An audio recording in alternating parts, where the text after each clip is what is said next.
Good evening. I'm Rachel Floor, Executive Director of the John F. Kennedy Library Foundation. On behalf of all of my library and foundation colleagues, I'm delighted to welcome all of you who are watching tonight's program online. Thank you so much for joining us this evening. I would also like to acknowledge the generous sponsorship of our underwriters of the Kennedy Library Forums, lead sponsor, Bank of America and the Lowell Institute, and our media sponsors, the Boston Globe and WBUR. This program is also funded in part by Mass Humanities, which receives support from the Mass Cultural Council and is an affiliate of the National Endowment for the Humanities. We look forward to a robust question and answer period this evening. You'll see full instructions on screen for submitting your questions via email or your comments via YouTube on the YouTube page during the program. In 1960, then Senator John F. Kennedy spoke of the fundamental importance of voter rights, saying, "The right to vote is the precondition of all other rights. It is only through the exercise of political power that men and women ensure that government will protect their right to equal treatment before the law in every aspect of human endeavor." That is what the democratic government is all about.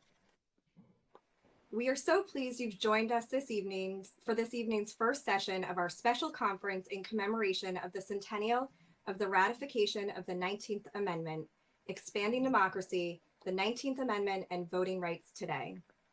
We hope you will join us for tomorrow's sessions as well, which will explore the history of the suffrage movement and how efforts to broaden voting rights have evolved over time, as well as deepen the conversations about the judicial role in contemporary voting rights, and with an extraordinary roster of experts in the fields of history, political science, and the law.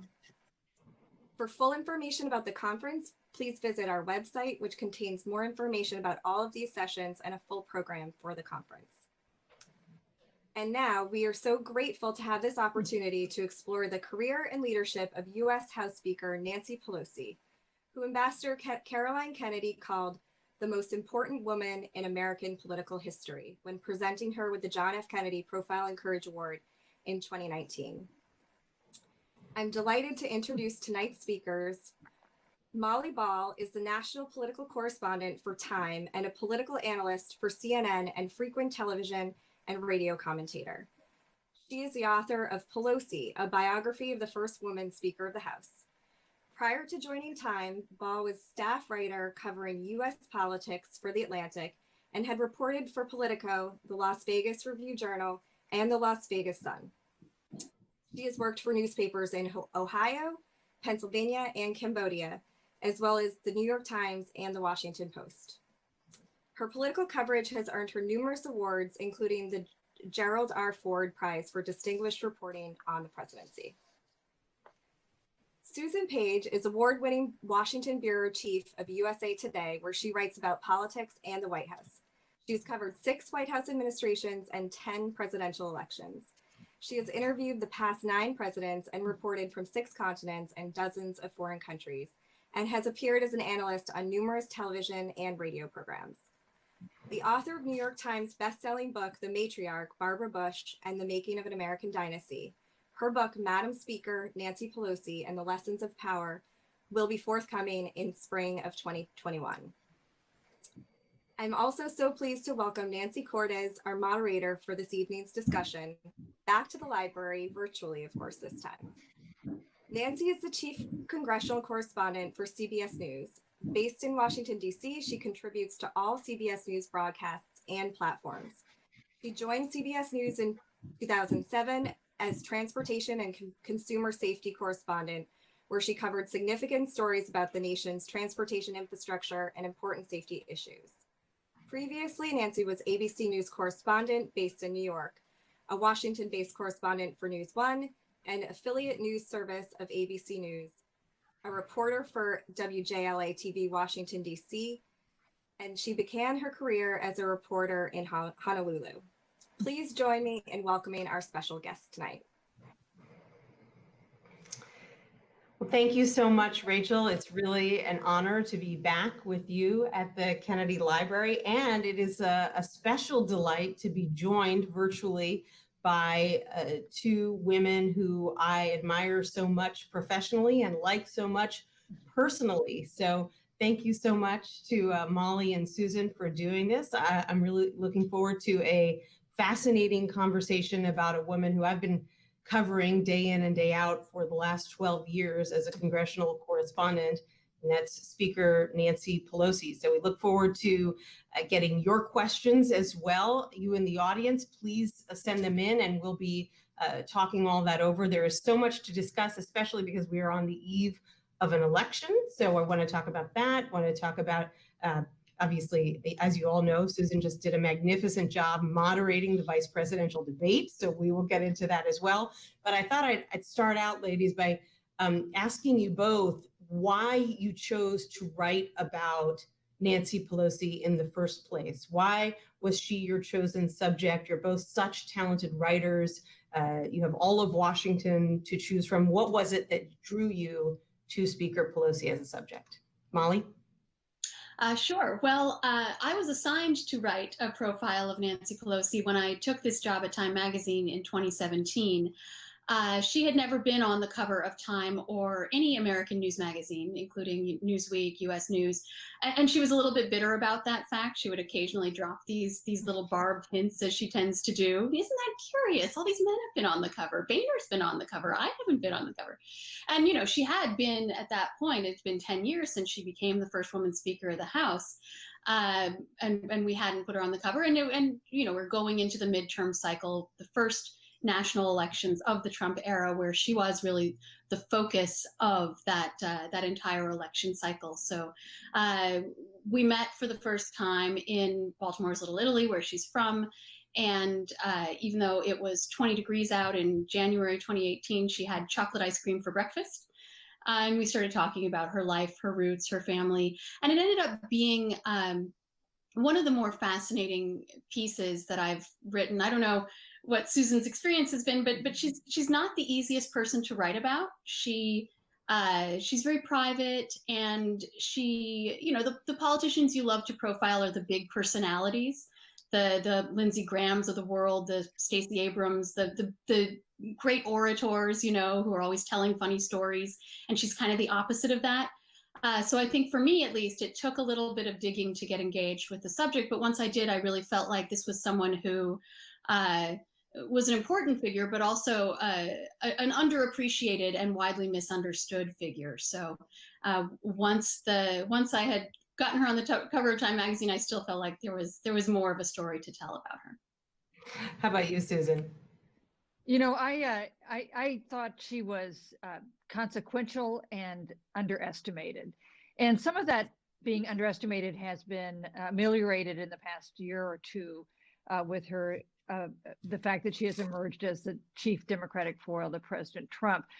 But I still think she is not someone who is well understood. She has this incredible personal history. Her father, the 3-term mayor of Baltimore, and a real character, someone who was kicked out of school when he was in the 8th grade and never went back, and yet managed to be one of the big city politicians of his era, and her remarkable mother, who in some ways she is when you talk about the lessons of power, she learned a lot of those lessons from her mother, who was way ahead of her time. I think that in a way, her gender makes her made her underestimated for a while. And I think it continues to have an effect. You know, people say first woman speaker, highest ranking woman in the history of the American government. And that's all true. But the fact is, Nancy Pelosi would be in history books if she was male, because of the achievements that she's made, the consequences of her leadership in Congress during her tenure there. So that's what drew me.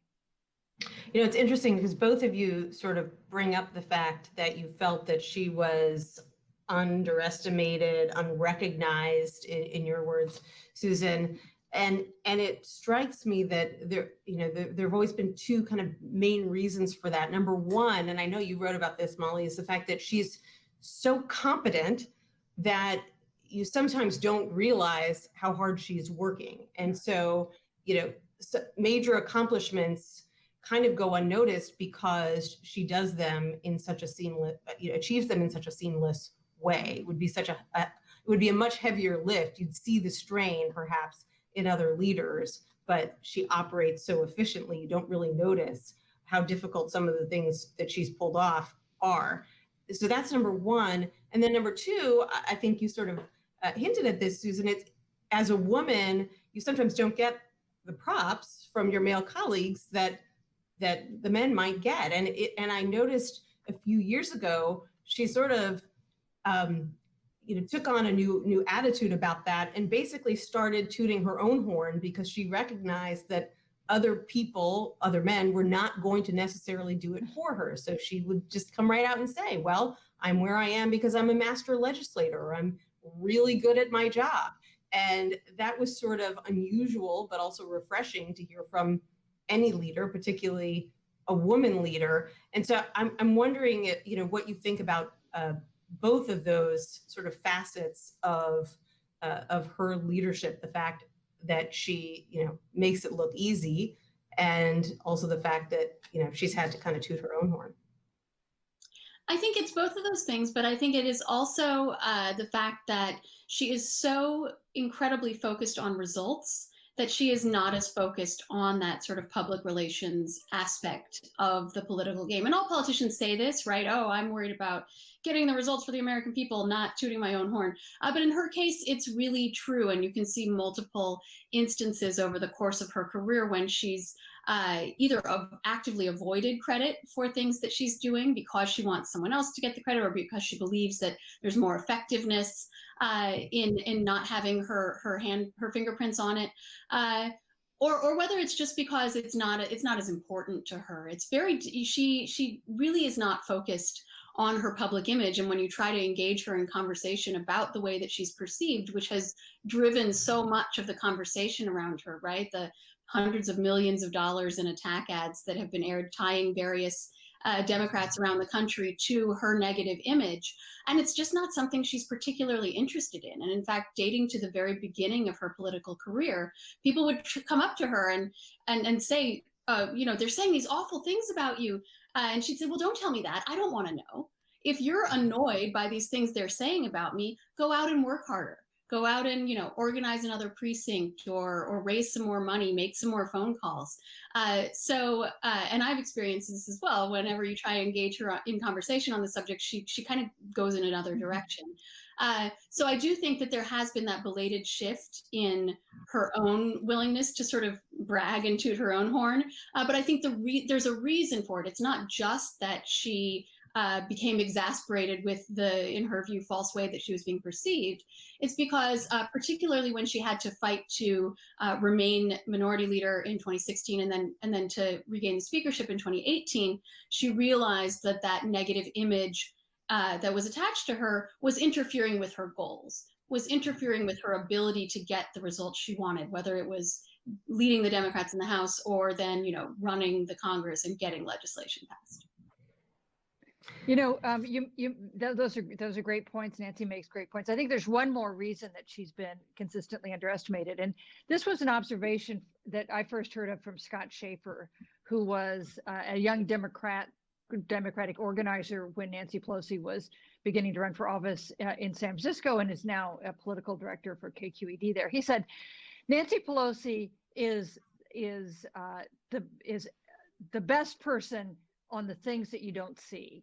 The things like organizing or getting grassroots things going or getting a caucus together. And she is the worst at the things that you do see, at things like doing an interview or being on TV. Now, she's gotten better. She's still not great at that.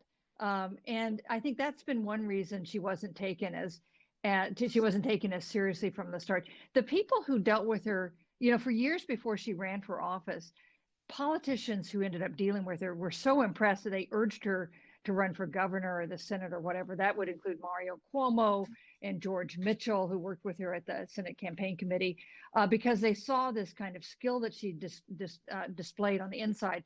But it's been really a chore for her to figure out how to display some of those skills on the outside as well.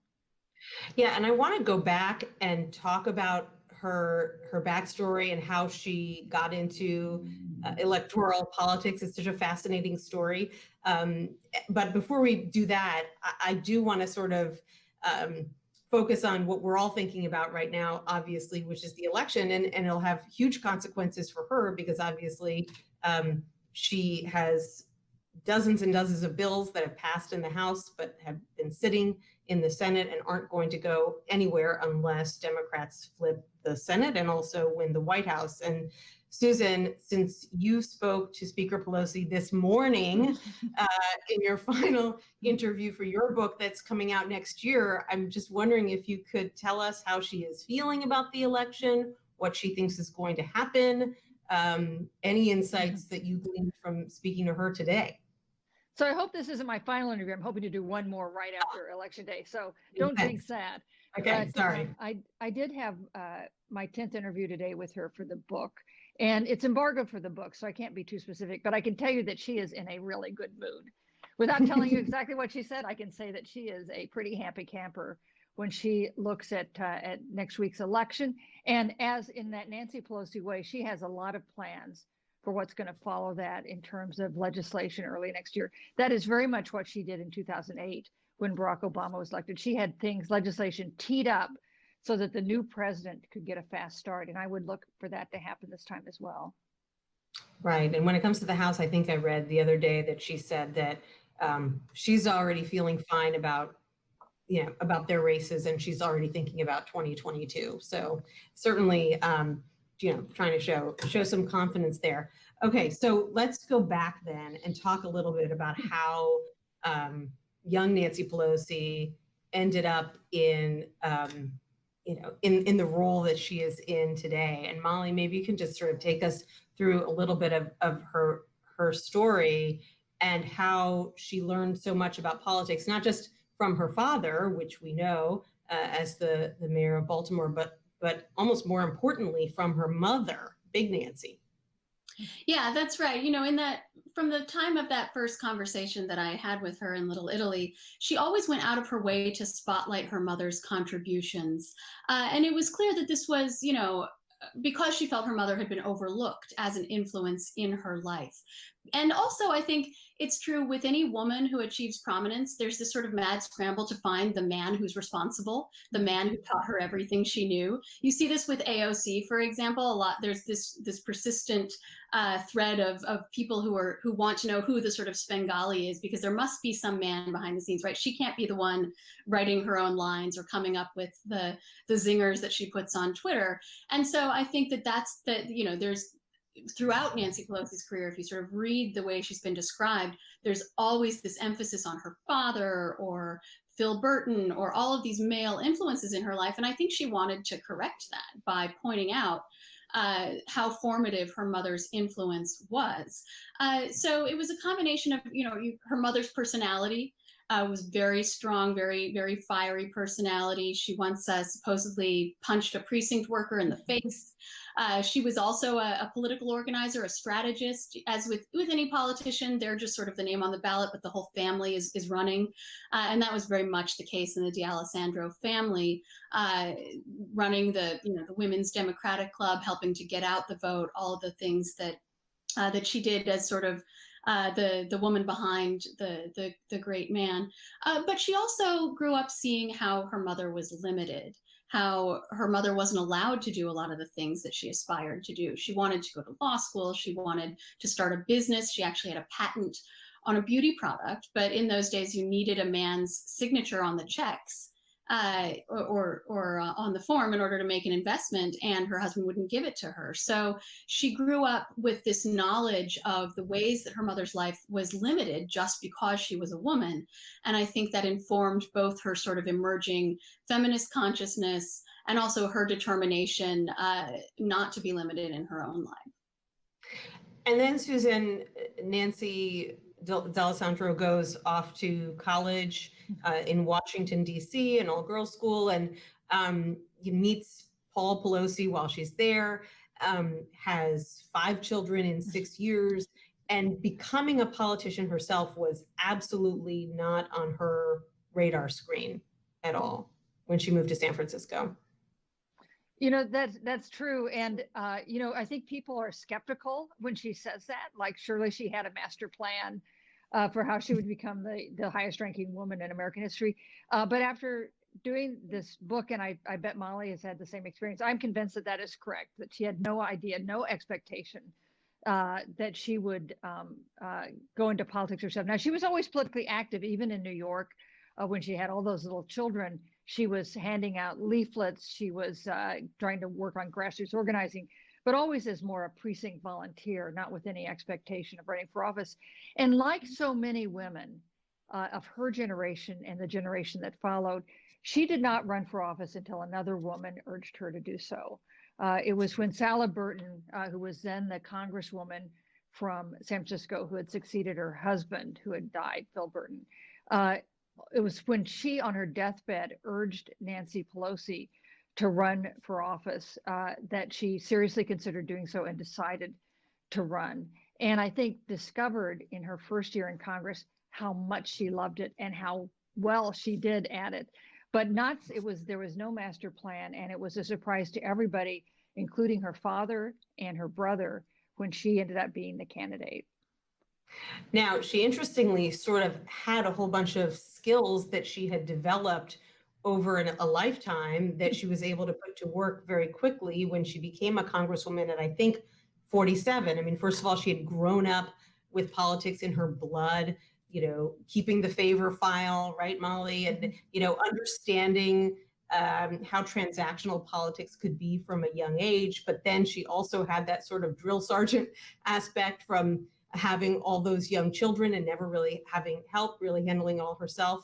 When I was reading your book, Molly, about how she had the kids lined up every evening to make their own lunches for the next day, and that they would set the table, the kids would have to set the table at night for the next morning. That's when I really started to despair about my own skills as a mother, because that is, just very, very impressive. But, that, and also all the fundraising that she had done for years and years in San Francisco, she sort of had all the building blocks of being an incredibly effective lawmaker, in the fact that she built all those skills before she went to Capitol Hill, ended up serving her well very quickly, right, Molly?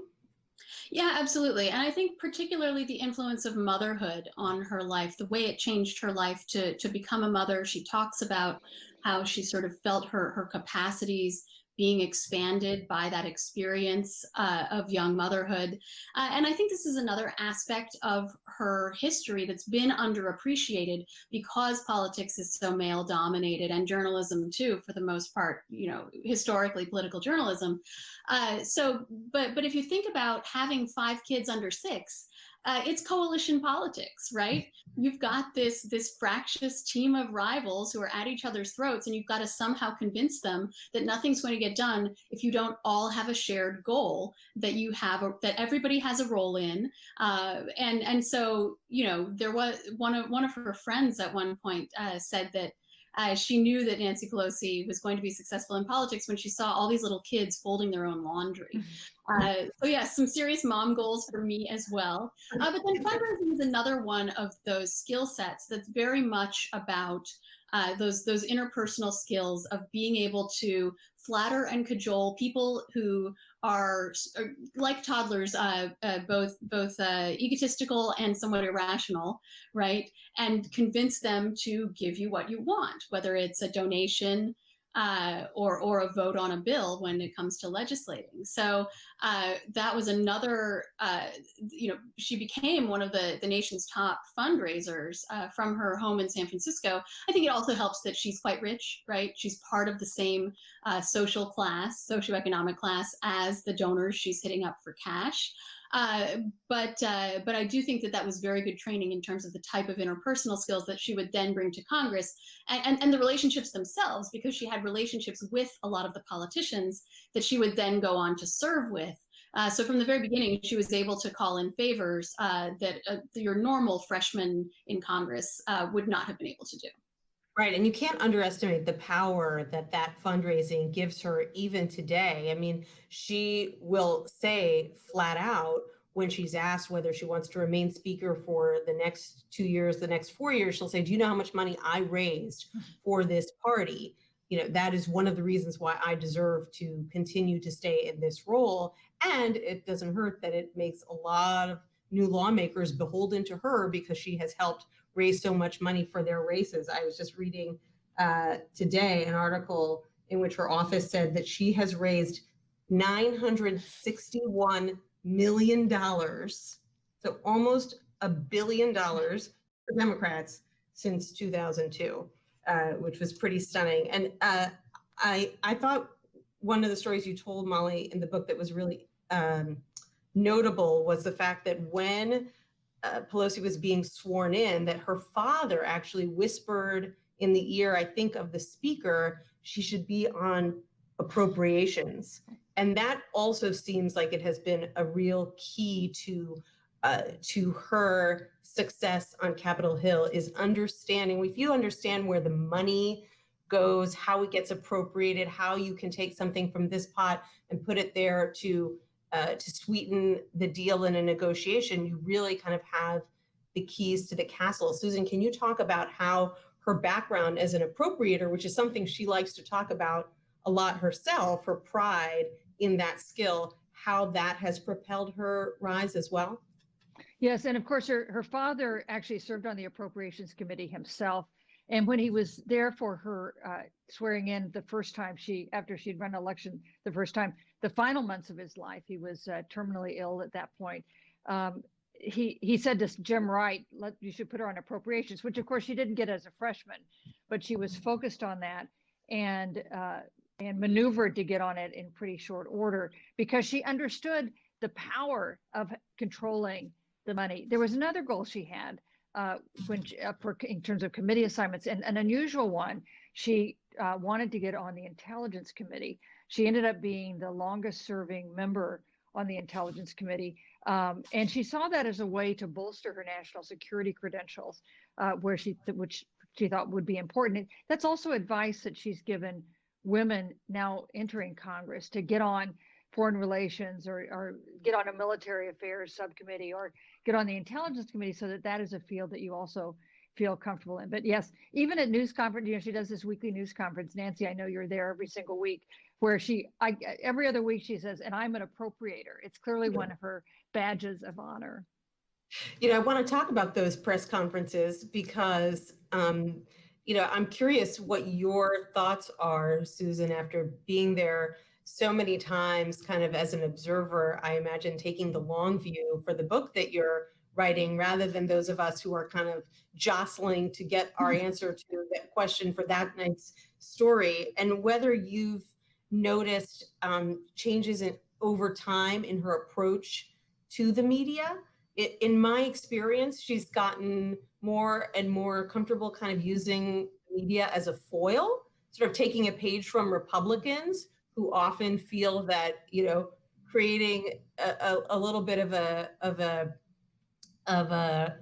sparring relationship with the media can help them, can make them look strong, can make them look tough. And, she takes on reporters much more now than she did even a few years ago. I'm thinking about, James Rosen. I think we were both in the room when James Rosen asked her whether she hates Donald Trump, and she kind of came storming back and said, don't you ask me how dare you ask me a question like that? I don't hate Donald Trump. I pray for Donald Trump, and really kind of making it about Rosen himself.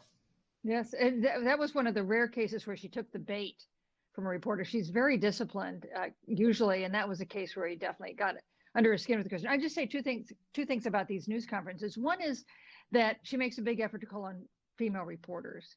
And I can't tell you how few politicians in Washington try to do that. So it's kind of refreshing that she clearly wants women reporters to have a chance to ask questions. She's also quite comfortable saying, I'm not going to talk about that. If you ask her about a question, it's not her intended message of the day.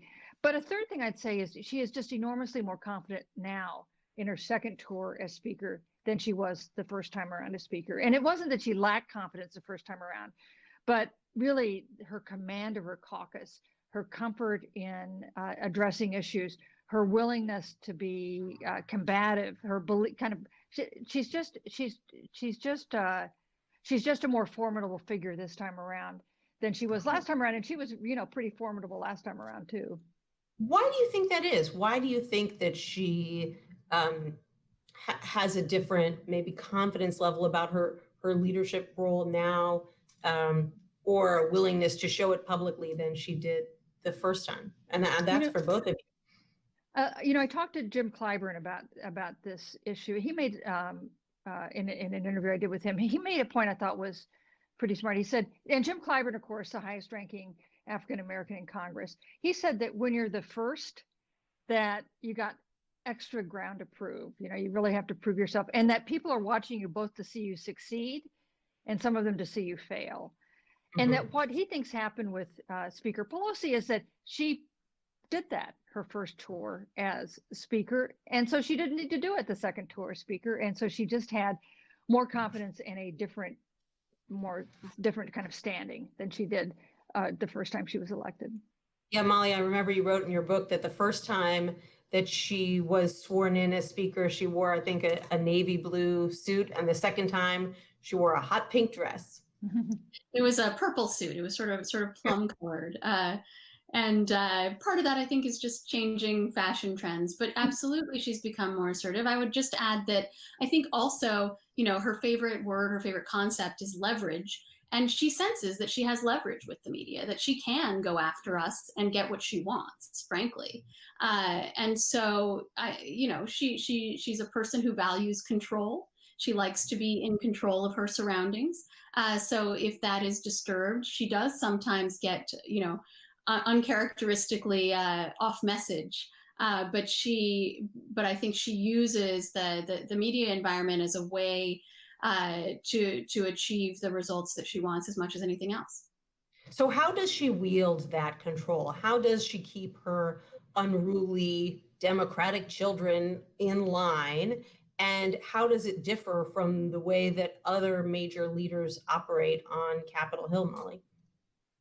Well, the main way that she differs from particularly other recent speakers, is she's just much more successful, right? If you look at the way the House fell apart under Speakers Boehner and Ryan, they just did not have the control of their caucus. And this has been the case since, long before she became speaker. She was someone who instituted various technical rule changes in the caucus to increase party discipline, to increase her control. I think she saw, emerging in this sort of new political and media environment in the 21st century, that was what was going to be required if they wanted to get something done. It was sort of a new age of partisan warfare that a lot of the sort of older members of the House were not accustomed to. They were still getting their sea legs post Gingrich revolution.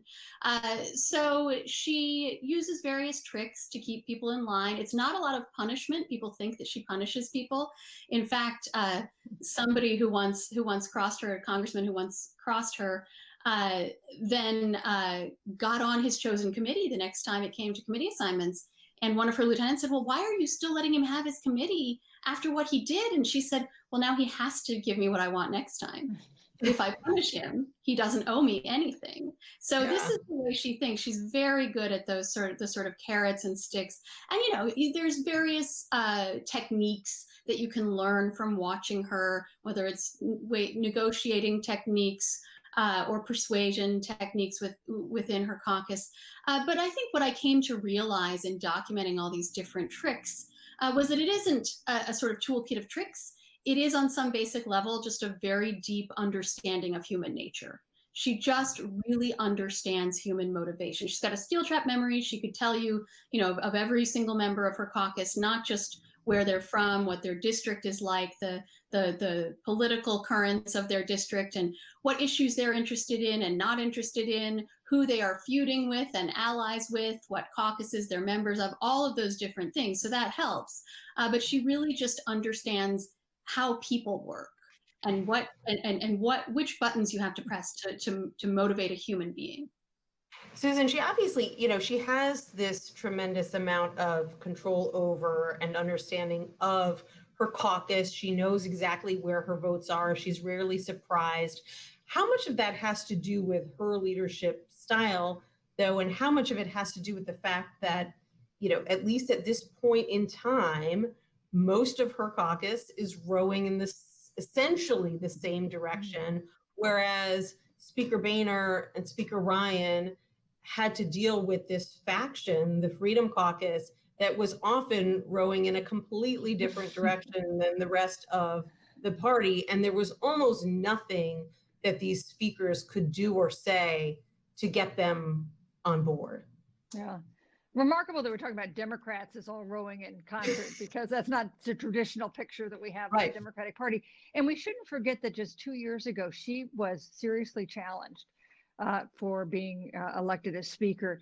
If a different person, a more credible challenger, had emerged and been willing to take on that fight, her people thought it was possible, not likely, but possible, that she would lose. She had to work to get elected 2 years ago.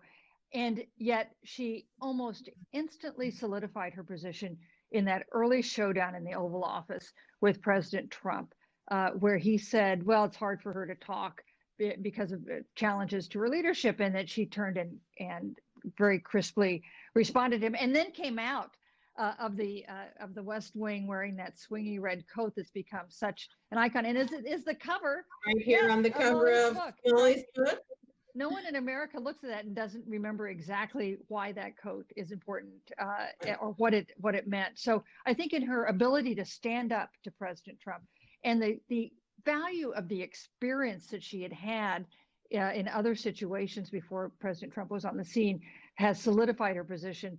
But this reflects a development over time. It's not so long ago that she had serious challengers. President Trump has been very helpful in uniting Democrats, but if Democrats get what they want a week from today and President Trump is denied a second term, I think, and I'd love to hear what you think about this, Nancy. I think that unity among Democrats is likely to fracture pretty fast, and that will be a whole new set of challenges for Nancy Pelosi. Right, and that's always the downside when your caucus gets bigger, is you've just got more diversity. Not ethnic diversity, but just diversity of thought in your caucus, people who are very moderate, people who are very progressive, and satisfying everyone gets that much more difficult. It does seem, Molly, that over time, one of her early strengths has only become more valuable, and that is the fact that, as you put it, she's so operational. I mean, more and more, Congress has become such a performative place where people are coming to make a splash and give that big speech and parlay that into getting on cable news and having that operational ability to just get things done and dig into legislation and understand the minutia. That alone gives you so much power, because you just understand the issues and you understand the levers of power so much better than the person who you might be negotiating with. You mentioned, Susan, that famous scene in the Oval Office. Well, part of the reason that Speaker Pelosi was able to get the best of President Trump in that environment was that the issues that they were discussing, she just understood them so much better, and she understood the role of Congress and the White House. And every time he would say something, she would say, well, that's obviously that won't work because A, B, C, and D. And she just sort of ran circles around him to the point, Molly, where he doesn't even meet with her anymore. Yeah, well, so a quick note on the coat, just because I think this is hilarious, but also it really tells you something about the way that she thinks. She wore that same coat to Barack Obama's second inauguration in 2013, and just happened to be wearing it that day. And of course, it was the image that spawned 1,000 memes when she came out in the coat with the sunglasses. But her reaction to that moment becoming such a sensation, when you ask about it, it's not, oh, did you see all the memes? Oh, wasn't that great? Oh, didn't I show him? No, she's annoyed that she can't wear the coat anymore. People will think she's making a statement, and she really likes that coat, and she wishes she could still wear it. So I think that really tells you a lot about how she thinks. But yes, I mean, to the point about the levers of power, yeah, her understanding of procedure, her understanding of the institution, she is very much an institutionalist. And so you saw, that conversation in the Oval Office, they were talking about whether there was going to be a shutdown. And of course, there proceeded to be a shutdown, longest government shutdown in history, the 35-day face-off, basically, between Pelosi and Trump. And her move was when she took away the State of the Union. She disinvited Trump effectively from giving the State of the Union address in the House chamber. And that, I think, is an example of being able to sort of push a lever of power that other people might not know existed, right? You can imagine a less experienced speaker not even necessarily realizing that that was an option available to them and to give them leverage over the president. And of course, she ended up being successful, and Trump backed down and the shutdown ended. So this skill set of hers of being able to legislate, she always describes it as being a weaver at a loom, and it's been described as an anachronistic skill, a sort of throwback to the days of the old bulls in Congress. I think that's really sad and unfortunate, that just being good at the act of governing, as opposed to showboating and giving partisan speeches, is seen as some kind of throwback to a different era. I think and hope that it just happens to be the case that there aren't a lot of people who are good at it right now, but hopefully it is not inherently an anachronistic skill. So Susan, who else is good at it? I mean, who is waiting in the wings to fill her stilettos? Well, she had made a decision to back Chris Van Hollen to be her successor, then a congressman from her home state of Maryland. But then Barbara Mikulski surprisingly decided to retire, and Chris Van Hollen ran for her seat, and now he's in the Senate. I think there are three names that are generally considered like the most likely successors, although of course these are elections. These are closed elections and secret ballot elections, so hard to call. One would be Adam Schiff, the congressman from California. She's very close to him. Another would be Hakeem Jeffries, the congressman from New York, who would be another groundbreaker. He would be the first African-American to be Speaker of the House. The third name that's mentioned is Karen Bass, from California. She would also be a groundbreaking choice, giving some racial diversity that post hasn't had before. I think Nancy Pelosi is not quite ready for us to be too focused on her successor, because as she's made clear in the last couple of days, she does plan to serve one more term. Right, and she's actually kind of played coy on whether she will definitively leave at the end of this next term. 2 years ago, she kind of made a deal saying she would only remain speaker for 4 more years in order to get some support. But she was asked about this recently, and she didn't want to say exactly when she would leave. Now, part of that is the recognition that as soon as you say you're leaving, your power starts to diminish. So you never want to acknowledge point blank that you're going to leave. But do you think it's possible that she could end up deciding, hey, I'm feeling pretty great at 82, 2 years from now, and stay on longer? Well, when she was facing this challenge 2 years ago, she did say that the maximum she would have is 2 more terms. Now, they never actually put that into the rules, the Democratic rules, although that was the plan at the time. But she did say that she did say at the time that was a commitment she would abide by, even though they did not write it into the rules. So given her, I would find it surprising if she broke that commitment. Also, the fact of her age, I think, eventually, although all of our leaders are now in their 70s and 80s, and so this age matters less than maybe it once did. I guess I expect her to serve one more term, but it's not up to me. And as you say, this is not something she's been willing to say recently, that she'll only serve one more term. What do you think, Molly? I think it's a combination of, as Susan said, not wanting to lame duck herself, and she likes her job and she thinks she's the best there is at it, and she may not be wrong. There's a former aide of hers that I quoted who to me, this was sort of when he said this sort of remains my sort of Rosetta Stone of Nancy Pelosi. He said everything she does is motivated by this combination obligation and entitlement, not necessarily in a negative way, but the entitlement. But she looks around and she says, well, somebody's got to do this, and then she looks around for who's the best to do it and settles on herself.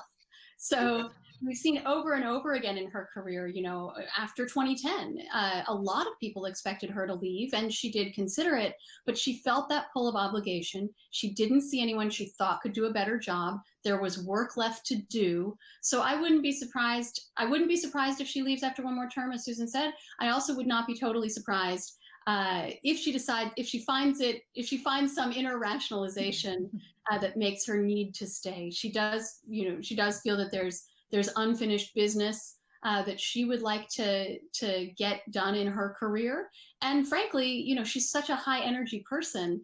It's hard to imagine her just sort of spending the rest of her days on the vineyard she owns in Napa and relaxing. So I wouldn't be too stunned either way.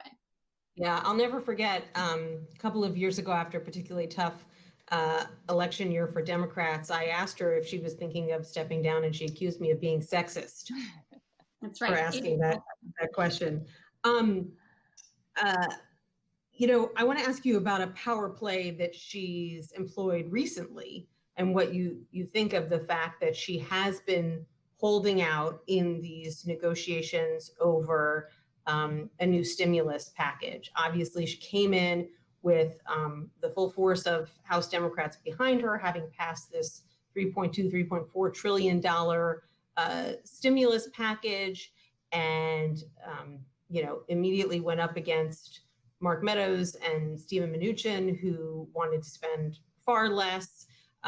They were so far apart that those talks basically sort of ended, and she walked away, which was seen as a pretty risky maneuver, even by some in her own party who were worried that they wouldn't be able to pass another stimulus plan before Election Day to show their voters.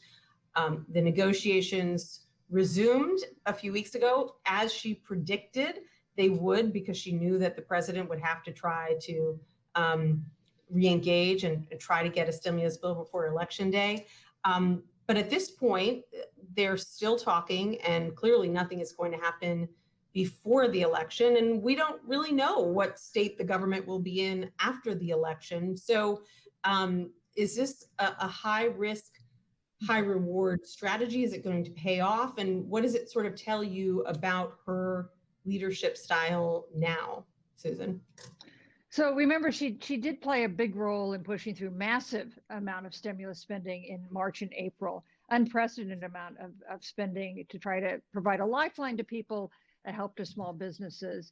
And then the negotiating got much tougher because there were Senate Republicans who were not enthusiastic about spending more money, and because the White House was all over the place on what it was exactly they wanted.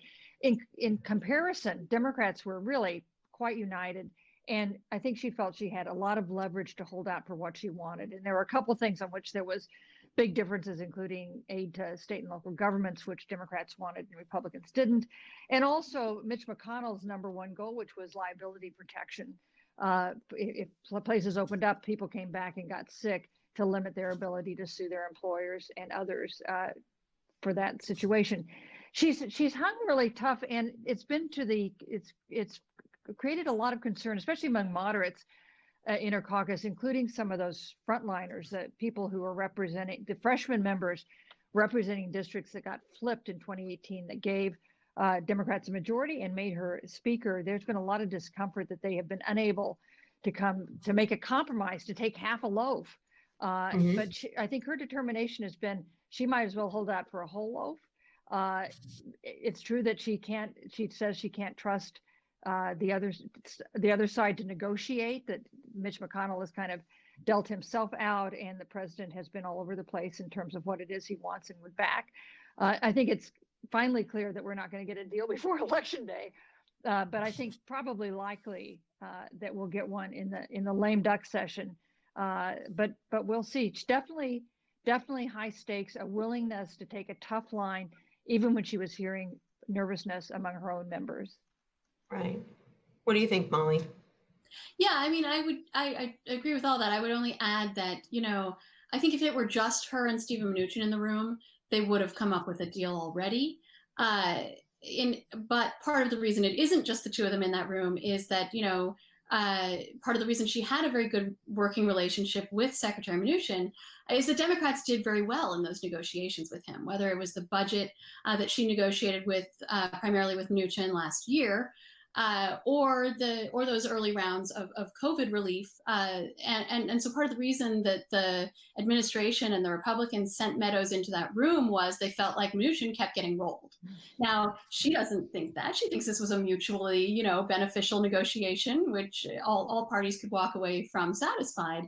But there was a feeling that he was giving too much, and this was going a little too well for the Democrats. So, but I think that she also has found it tremendously frustrating that she doesn't have a traditional negotiating structure, right? That she is negotiating with different people at different times, and that the White House and the Senate have decided not to be at that table at all, and to just sort of send their proxies. So that makes it a very frustrating, she likes to sit down at a table with a bunch of pieces of paper and, exchange numbers. And it hasn't been that type of a process because the White House, the administration, and the Republicans in Congress have chosen not to participate in the traditional way.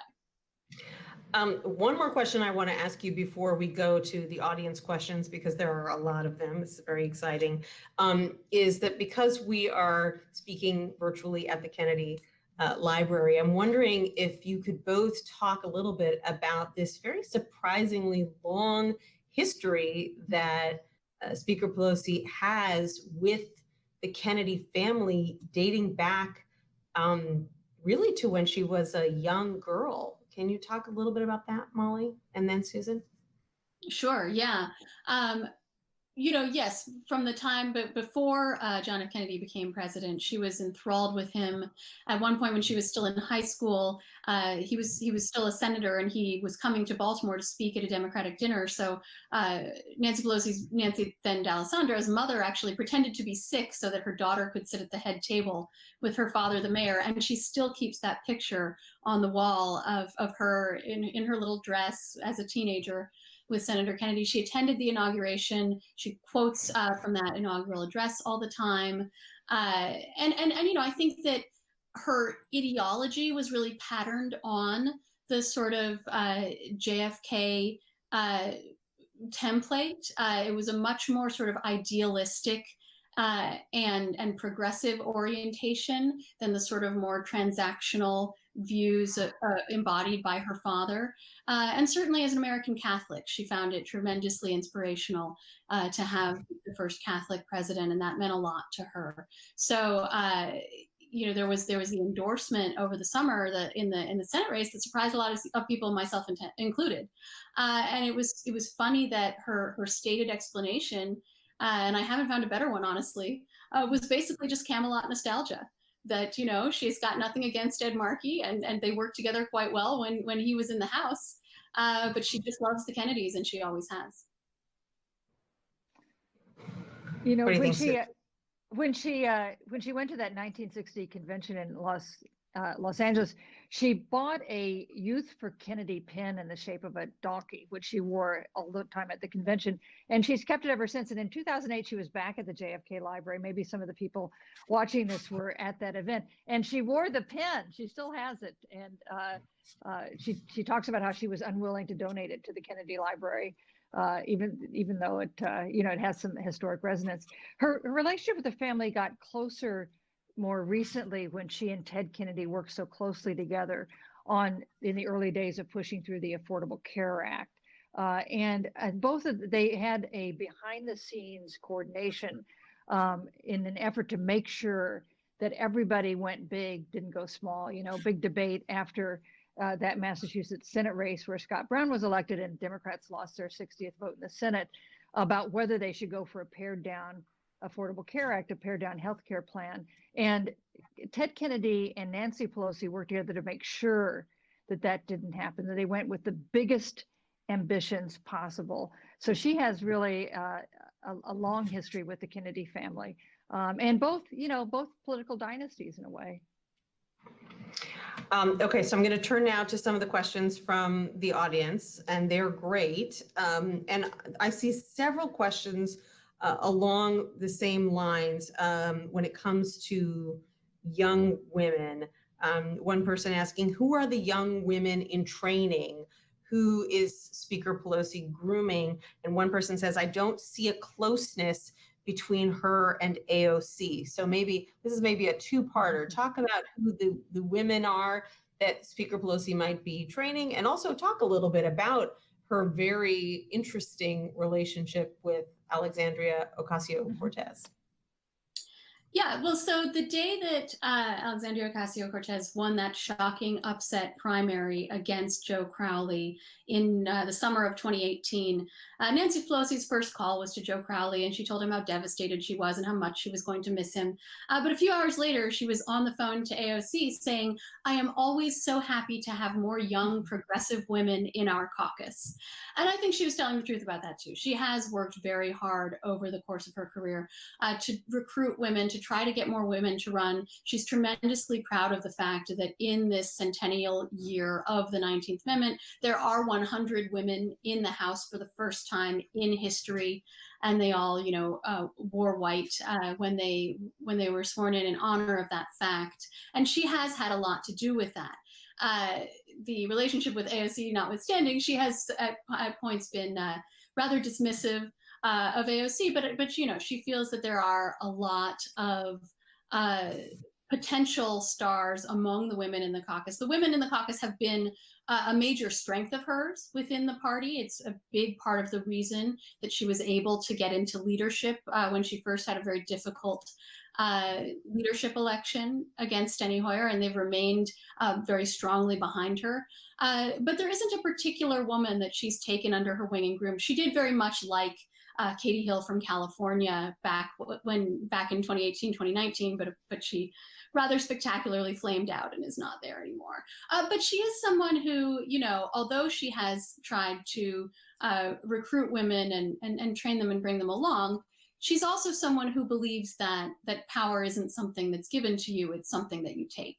And when someone once asked her, who are you going to pass the baton to? And she said, well, everyone in our caucus has a baton in their handbag, and it's up to them to take it out. So she really feels that whoever the next person is going to be to get that power, to get into leadership, they have to show that they deserve it by fighting for it. By getting the support, within the ranks among their colleagues, and they have to do that themselves. What do you think, Susan, when it comes to both the question of proteges and also her relationship with the squad? Well, when I interviewed Speaker Pelosi just today, she was saying with great pride that of the 37 key districts, these are the swing districts that they won around last time, 30 of them have women Democratic candidates in them, which is an incredible percentage and really reflects a sea change in American politics. Just one other thing, we were talking before, I think Molly mentioned how she's much more likely to kind of brag about herself now than she has been in the past. And she says one reason she does that is a deliberate attempt to encourage other women to do that, because as we all know, men are often happy to tell you how great they are, but women sometimes are a little more restrained about that. And right. That she is trying to set an example that you can be female and also show a little about that. Let me tell you what I've done. And I think Molly covered the other stuff well. Oh my gosh, the fact that you were just talking about the difference between men and women reminds me that I have not asked you yet about moderating the vice presidential debate. So if we could take a detour just for a second, can you tell us a little bit about that experience, and also what your thoughts are in the wake of it about ways that you think that, obviously the debate format was for all of these debates was a huge matter of debate itself. So what are your thoughts now about the way that debates should be handled the next time around? So a lot of debate about debates, as you say, and a lot of unhappiness. I mean, especially with that first presidential debate that was so tough and so difficult and impossible for Chris Wallace to control, and so unsatisfying, I think, for Americans who are watching it. And the main point I would make, I think it's fine to experiment with different ways to do things. I thought the mute button in the second presidential debate worked really well. I thought it was a good way to bring some order. I would just argue, let's not stop debates. Let's not say, oh, these debates don't work, let's not have them. It is the one time these two candidates stand side by side and have to answer sometimes unfriendly questions and interact with one another. And if we don't have these debates, which are not easy to put together, the Commission on Presidential Debates deserves a lot of credit just for making these debates happen. There's no constitutional requirement the candidates agree to do that. If they didn't happen, what would we have? We'd have paid TV ads and friendly TV interviews. So I do think debates are important to improve, but also to protect. And I'll just tell you one other thing about moderating that debate. So, you know, we spend these 90 minutes talking about the biggest issues facing the nation, and it's over, and I walk off, go backstage, and all anybody is talking about is the fly. And I'm like, what fly? Yeah, I imagine it was probably pretty difficult to see from your vantage point. Yes, and it's also not what you were focused on in that moment. I didn't see the fly. I ran into Vice President Pence backstage. He had been unaware of the fly until his children came around backstage and were informing him about this enormous fly that was that perched on his head and then stayed there for 2 minutes. Is it frustrating as a moderator that you're not really supposed to fact check in real time per, you know, the Commission on Presidential Debates, or is it kind of a relief that you're not expected to play that role? You know, I really tried to think that through before the debate, because it's not like an interview. In an interview, you know, you're pretty aggressive, you interrupt. In this case, you're just trying to facilitate a debate between the two candidates. And so it's like a different thing.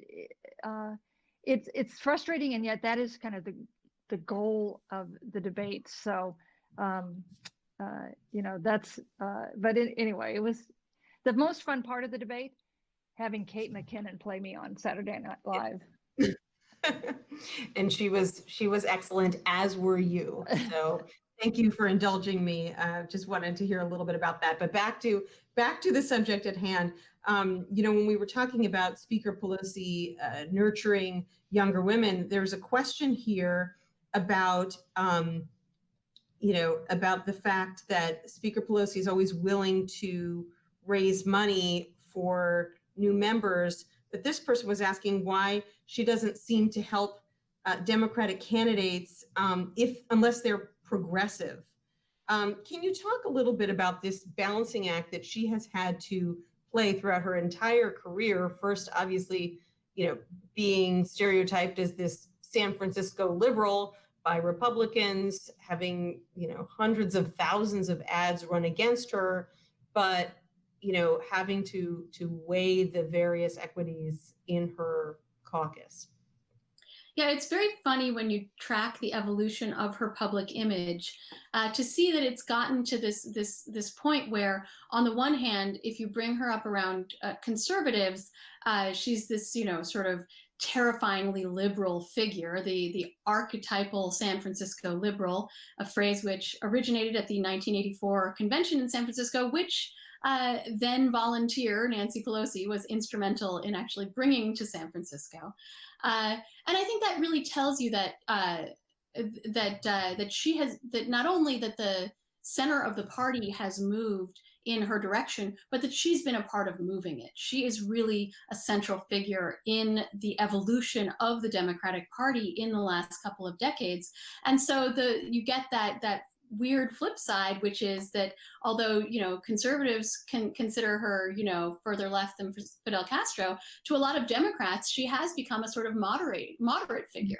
And to the squad, to a lot of progressives, particularly to the younger generation of progressives, she represents that sort of overly cautious, overly corporatist, beholden to big donors as they see it.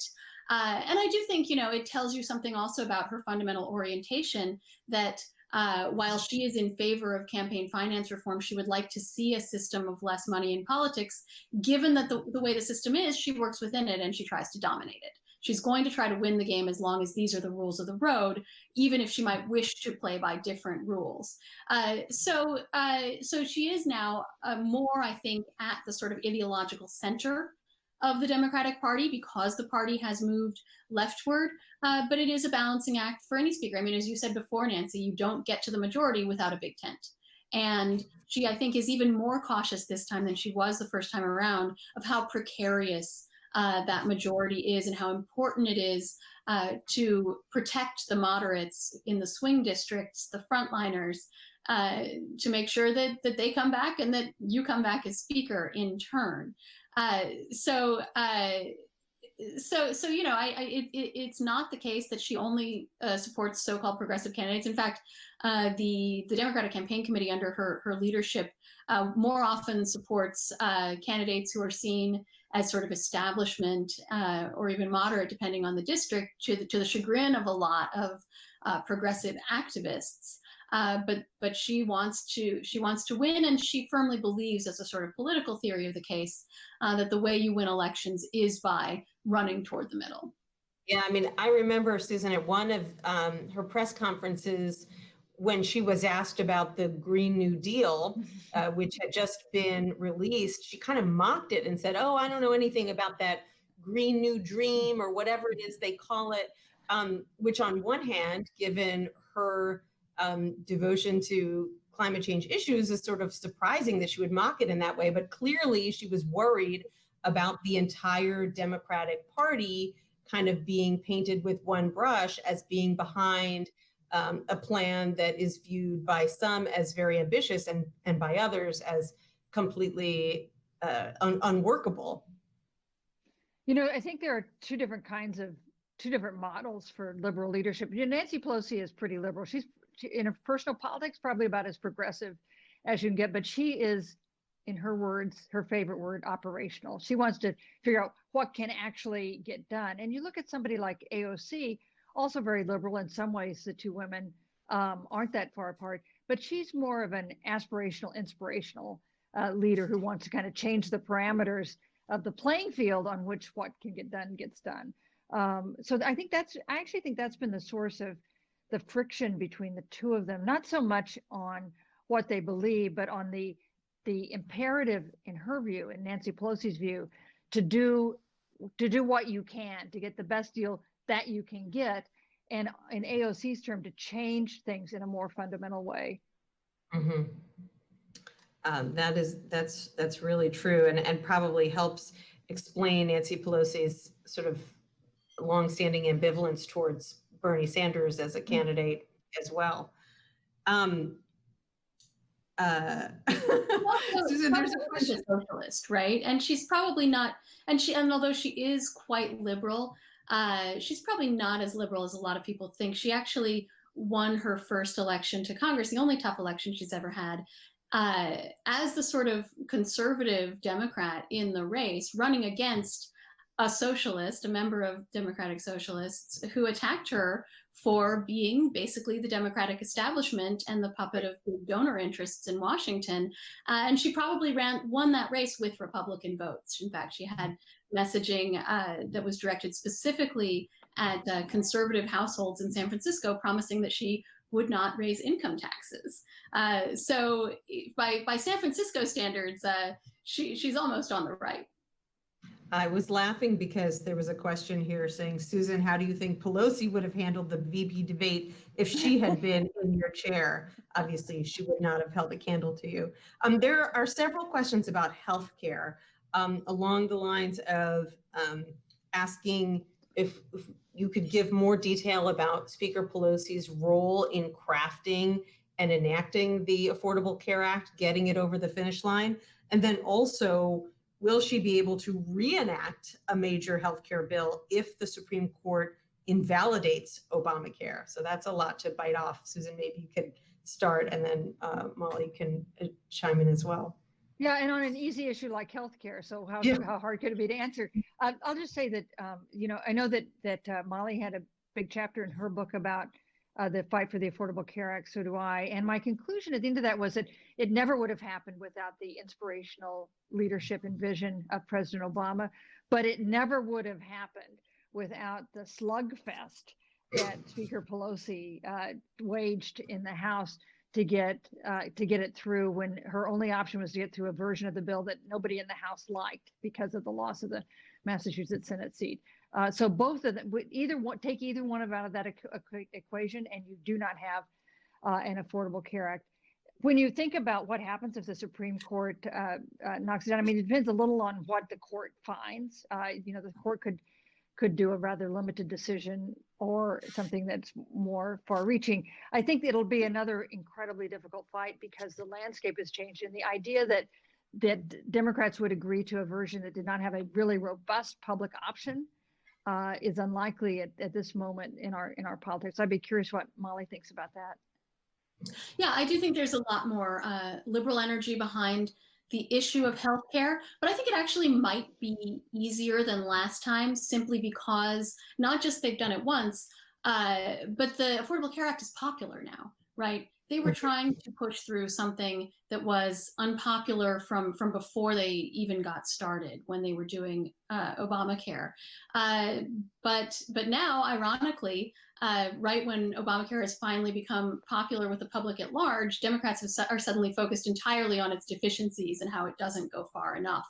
But the fact that even Joe Biden's position, which is that we need to build dramatically on Obamacare and broaden it and make it accessible to more people. That he wants a more liberal version of the Affordable Care Act, essentially, and that was the conservative position in the Democratic debates. But so, given that the public is supportive of the Affordable Care Act, I think nothing is ever easy, particularly where Congress and healthcare is concerned. But I wouldn't be surprised if it's easier than last time, simply because they're not starting from scratch, and there's broad agreement among Democrats that they want to do that and more. Right, and obviously it depends on what happens in the Senate, whether Democrats retake the Senate, and also what they decide to do about the filibuster. That kind of leads into our next question, which is, 4 years ago, Trump hit his agenda hard right out of the gate. If Biden wins, what do you think a Biden-Pelosi top priority would be, or set of priorities, Molly? Well, I don't make predictions, but I have spoken to Speaker Pelosi about this, and she is very clear that her biggest sort of agenda item of unfinished business is climate. She is still she has an abiding disappointment at the fact that the House passed a cap and trade bill, that she exerted herself at least as much for this bill as for the Affordable Care Act back in 2009, but then the Senate didn't take it up, and so not only were the House members sort of left out to dry politically, but all that effort on her part was wasted. And it's a perfect example of one of these bills where a lot of progressives at the time thought she wasn't going far enough. She was taking half a loaf. She should have gone for more, should have been more aggressive. Greenpeace actually refused to endorse the cap and trade bill. It is still the only major climate bill ever to pass a House of Congress. And I think in retrospect, Democrats look back on that and say it's a huge missed opportunity given the intervening years and how urgent the issue has become.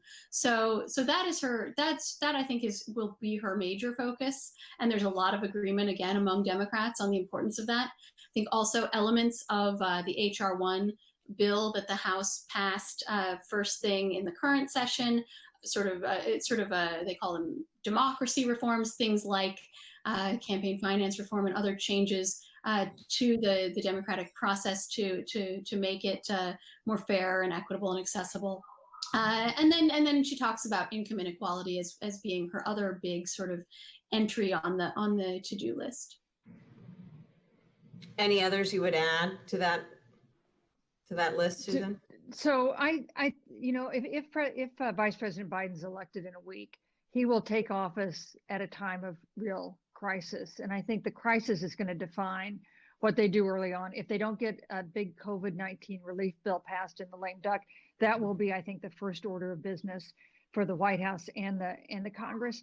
The millions of people who have lost their jobs, I think, will be an immediate focus. That might be dealt with, say, with a big infrastructure bill that pumps stimulus money in for spending on projects. That could also have a climate change aspect. You could have a focus on clean energy projects and looking at that. But I think that it'll be a while before they have the luxury of going to their previous priorities, because I just don't think a president in modern times has taken over at a time when there is such a crisis of both health and the economy in the nation as he takes over. We thought President Obama inherited a pretty tough situation in 2009 with the financial meltdown in 2008. This is more serious to a significant degree if Joe Biden takes over next January.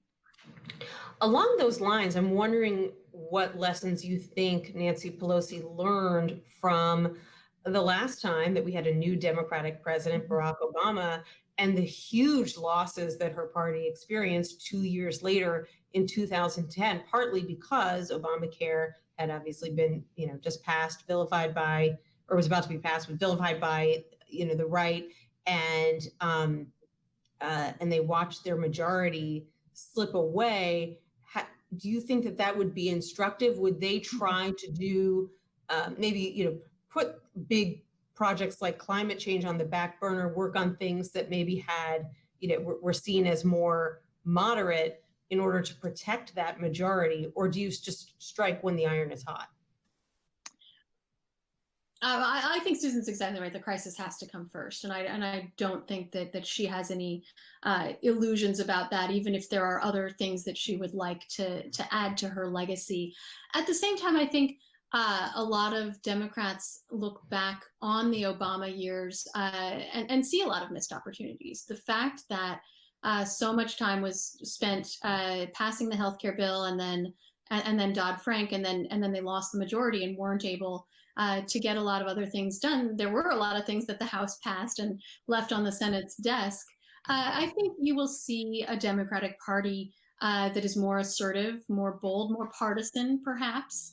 And I think also Joe Biden's history as a legislator will be quite instructive. The Obama as president was, like Joe Biden, was a creature of the Senate, but he had not spent decades there learning the ins and outs of the institution. And so I wouldn't be surprised if you have a President Biden who is more focused on the intricacies of the legislative process and trying to get bills passed.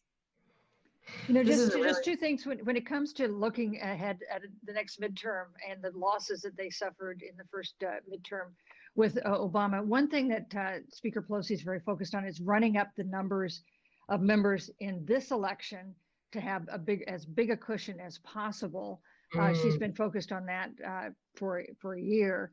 And the other thing, I think that she thinks that one of the big failures last time around in the 2010 midterms was not selling what they had done well enough, not making the case that the Affordable Care Act was going to be beneficial to people. And so that is definitely a lesson she took from last time around, and something I would think she'd be focused on in 2 years from now. This is a really fascinating question. How do you think Nancy Pelosi would contrast the impact of her Catholicism on her political views and her political career with Amy Coney Barrett's Catholicism? That is a great question. When you say this is a fascinating question, it strikes fear in the heart of every panelist, right? But that's a really good question. And her faith is a huge part of her life and her political philosophy, but she's very much the sort of JFK style sort of social justice Catholic, right? What she takes from Catholicism is very much about the inherent dignity of every human and the rights and dignity to which every person is entitled. So she's departed from the church on a number of issues that the church hierarchy considers important, particularly, of course, gay rights and abortion, where she interprets her Catholicism to mean that gay people are just as good as anyone else and should have all the rights, up to and including marriage. She was far out front on that issue, obviously a function of her district as well as her personal politics. And then on abortion, she actually went against her own family in believing that women should have the right to choose. And she once explained it as, God has given women the ability to make this decision for themselves. Obviously, very different from the way the church hierarchy looks at that issue. And it was a big sticking point in the Obamacare fight. That the Catholic Church demanded severe restrictions on abortion in order to support the Affordable Care Act. And she spent hours and hours in bitter fights and negotiations with the bishops trying to get them on her side. So I'm not an expert on Amy Coney Barrett, but you clearly see, in her, the other side of that coin, the conservative Catholicism, that has been the other type of American Catholic political philosophy. Susan, Speaker Pelosi is really, she's much more open about her faith and its teachings than most politicians. Yeah, and her faith matters a lot to her.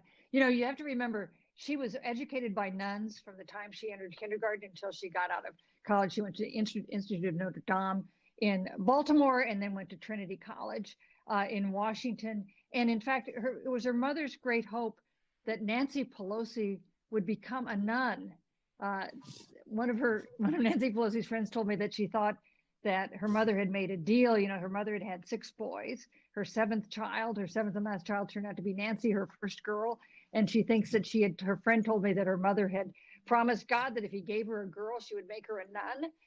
And she did encourage little Nancy when she was young to consider being a nun. But at one point, Nancy told her that she didn't think being a nun sounded so great, but she might be interested in becoming a priest.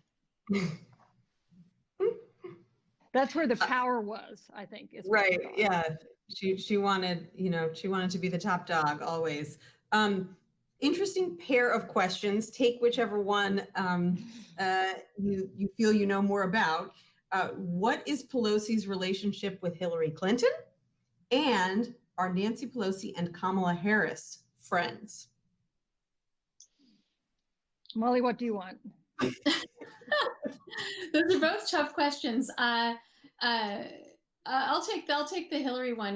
Nancy Pelosi's relationship with the Clintons has been, if not hot and cold over the years, not particularly close. They're sort of different political orbits. They both have sort of created their own political universe. If you think about Clinton world, it's sort of hermetically sealed. And when Bill Clinton was president, then Congresswoman Nancy Pelosi was not his biggest fan. In fact, they were quite publicly at odds with one another, particularly on the issue of human rights in China, where Bill Clinton promised her that he would condition China trade on progress on human rights. He signed the order doing that. And then he went back on his promise and revoked it. And she was extremely scornful of him publicly. She accused him of basically selling out human rights for lucre. And she did not hold back in the press in criticizing him. And so her relationship with the Clintons was a little bit chilly for many years. But in recent years, she and Hillary Clinton have become close again, I think particularly since 2016. They've bonded a lot over Trump and over Russia. They've had a lot of deep conversations about that. So I don't know much about the relationship with Kamala Harris. Of course, they of course know each other, but their paths have not, and they're both Democrats from the San Francisco area, but I don't think their paths have ever crossed in a serious way. Nancy, tell me if I'm wrong about that. So I think their relationship is friendly but not close, is what I'd say. Right. I think that's right, because Speaker Pelosi, during most of Kamala Harris's rise, she was in California, while Speaker Pelosi was here most of the time. But Kamala Harris did replace one of Speaker Pelosi's closest friends, Barbara Boxer, after she retired. So there are a lot of connections there. We probably only have time for one more question. Let's see, but it's an interesting one, and it's one that I think is on the minds of a lot of Democrats, certainly, especially after the big vote that we saw last night in the Senate. If the newly reconfigured Supreme Court makes reversals that are feared by progressives, will Congress, under Speaker Pelosi, have a way to legislate a path out of that? Guess it depends on the issue, right? Yeah. It depends on Well, they're both away. I mean, if the question is, does she support court packing? I don't know. I wouldn't. But you know, I think that she's always been someone who was willing to fight fire with fire, and that's part of where she gets this somewhat deserved reputation as a sort of, you know, steely partisan. This is someone who was literally born into the Democratic Party. It's always been a core aspect of her identity, and she has. She's never been under any illusions that Republicans were anything but her sort of bitter opponents in every aspect. So I think she is someone who, and this was a big part of the conflicts that she had with the Obama administration during his terms, was that she always took a dimmer view of the prospects for bipartisanship and bipartisan cooperation than the Obama White House did. And in most instances, she ended up being right. So she is someone who, you know, has managed to make Congress work in this incredibly polarized and partisan political environment. So if there's a way to be found, you know, she's not somebody who's going to give up and stand down just because it looks like it might be procedurally tricky or hard to get the votes. You know, I would just say that she is very much a partisan, and that reflects lessons she learned in Baltimore and in San Francisco, where Republicans were irrelevant and all that mattered was appealing to Democratic factions. But she's also an institutionalist.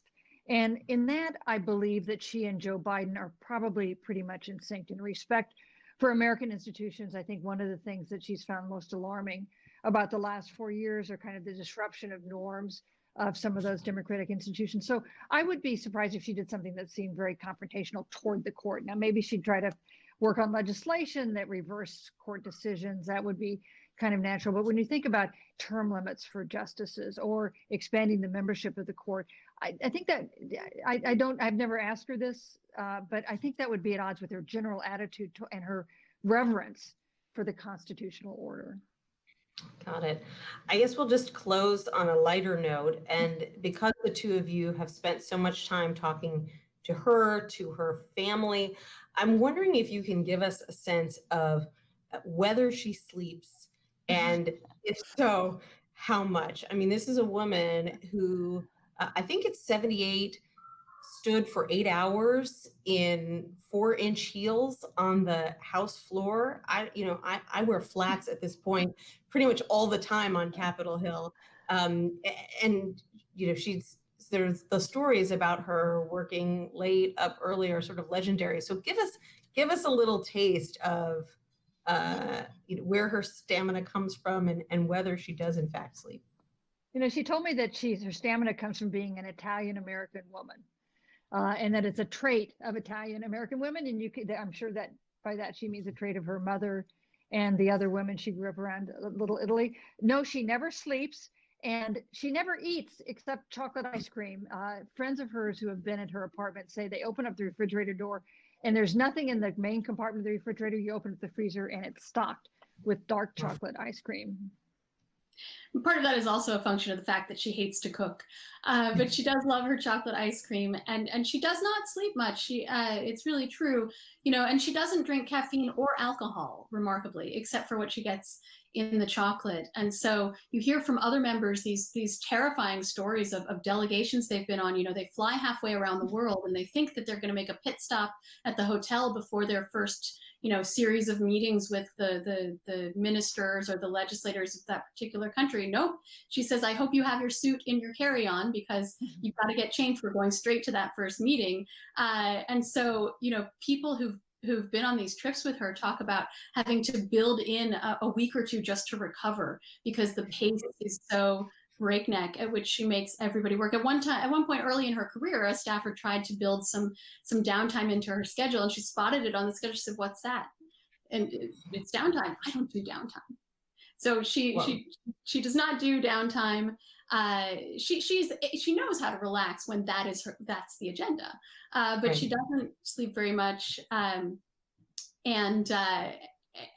She is a bit of a night owl. She would always rather, I think, stay up late than get up early. And every once in a while, she will be so exhausted and sleep deprived that she will actually drink a little bit of coffee on purpose. And her staff is just terrified because they know that as intense as she normally is, it's that much more so when she has half a cup of coffee. She'll always warn them that she's doing it. I guess everything's easy after you've gotten 5 kids out of the house in time for school for 2 decades. You can probably tackle anything. Molly Ball and Susan Page, thank you both so much for doing this. It was great to talk to you virtually. I learned so much from you. I really appreciate both of you joining us, and appreciate the Kennedy Library for having us, and of course the audience for tuning in, and also for all the great questions. So thank you so much to you both. Hey, Thank you thank so you, much. Nancy. Thanks everyone for coming. And the rest of you have a great night. Thanks for joining us.